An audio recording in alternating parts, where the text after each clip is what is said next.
ஓம் முருகா, வெற்றிவேல் முருகா. வேலுண்டு வினையில்லை, மயிலுண்டு பயமில்லை. என் அன்பு தங்கமே, மகிழ்ச்சியாகவே இப்பதிவை கேள் தங்கமே. நீ என்னிடம் கேட்ட வரத்தை நான் உனக்கு நாளை தரப்போகின்றேன். நீ என்னிடம் கையேந்தி கேட்டு வைத்தாய் அல்லவா, பின்பு எப்படி நான் உனக்கு தராமல் இருப்பேன்? நல்லவர்களிடத்தில் மட்டுமே என்னுடைய சோதனை அவர்களுக்கு புலப்படும். இதனால் வரை பல சோதனைகளை நீ அனுபவித்து விட்டாய்.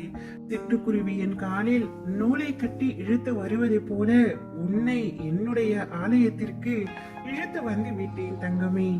நான் நினைத்ததால் மட்டுமே நீ என்னை வழிபட தொடங்கினாய்.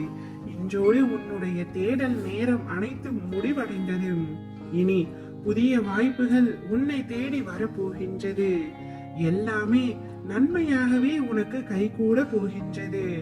நான் உன்னை மனதார ஆசீர்வதிக்கின்றேன் தங்கமே. உனது வளர்ச்சியை அதிகப்படுத்துவேன். நீ மென்மேலும் சிறந்து விளங்கிட நிச்சயமாக நான் வழிவகுப்பேன். உன்னை பன்மடங்கு பெருக செய்வேன். உன்னை சூழ்ச்சியால் வீழ்த்தியவர்கள், துரோகம் செய்தவர்கள் முன் அவர்களே உன் வளர்ச்சியை கண்டு அதிசயிக்கும் வகையில் உன்னை மென்மேலும் மேன்மைப்படுத்துவேன். அதற்கான தீவிர முயற்சியில் முழு வேகத்தோடும் ஈடுபாடோடும் உன்னை நீ தயார்படுத்திக் கொள் தங்கமே. வெற்றி உன்வசம் வரப்போகின்றது. உன்னை காயப்படுத்தியவர் எவராயினும் அவர்களை நீ மன்னித்துவிடும். அவர்கள் செய்த பாவமே அவர்களை பழிவாங்கும். உன்னுடைய மனதில் எப்பொழுதும் அமைதி நிலைத்திருக்கட்டும். உனது பூர்வ புண்ணியம் மிகவும் பெரியது தங்கமே. உன் மூதாதையர்கள் மற்றும் உன் தாய் தந்தை செய்த புண்ணியங்கள் நிறைய. அதனால்தான் உன்னை தேடி உன் அப்பா நான் வந்தேன். நான் உன்னுடன் எப்பொழுதும் இருக்கையில் நீ எதற்குமே கலங்க கூடாது. உனக்கு என்ன வேண்டுமோ அதை நான் செய்து தருகின்றேன். என் குழந்தைகளின் நல்வாழ்வுக்காகவே அவதரித்து வந்தவன் நான். நீயோ நான் தேடி கண்டுபிடித்த புதையல். இந்த புதையலை திரும்பவும் மண்ணில் வீசி எரிய விட மாட்டேன் தங்கமே. உன்னை கண்ணின் மணியாக நான் பாதுகாப்பேன். எத்தனை சோதனை, எத்தனை வேதனை, எத்தனை துயரங்கள், இதிலிருந்து நீ மீண்டு வந்திருக்கின்றாய். உன்னை அவ்வளவு எளிதில் கைவிடுவேனாம்?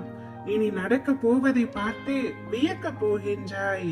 நீ சற்றும் எதிர்பார்க்காத வரத்தை நான் உன் கையில் தரப்போகின்றேன்.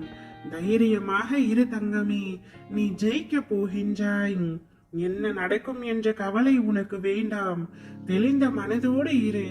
குழப்பம் கொள்ளாதே, தடுமாற்றம் வேண்டாம். எதிர்காலத்தை பற்றிய பயமும் உனக்கு வேண்டாம். நிலைமை என்ன ஆகுமோ என்ற கவலையை தூக்கி எறி. நான் இருக்கும் பொழுது எதற்காக உனக்கு இத்தனை வீண் கவலைகள்? அனைத்தையும் நான் சீர்திருத்துவேன். நான் உனது இல்லத்திற்கு வந்து குடிபுகுந்து கம்பீரமாக அமர்ந்திருக்கின்றேன். இனி நடக்கவிருக்கும் அற்புதங்களை கண்டு நீ வியக்க போகின்றாய். ஓம் முருகா, வெற்றிவேல் முருகா.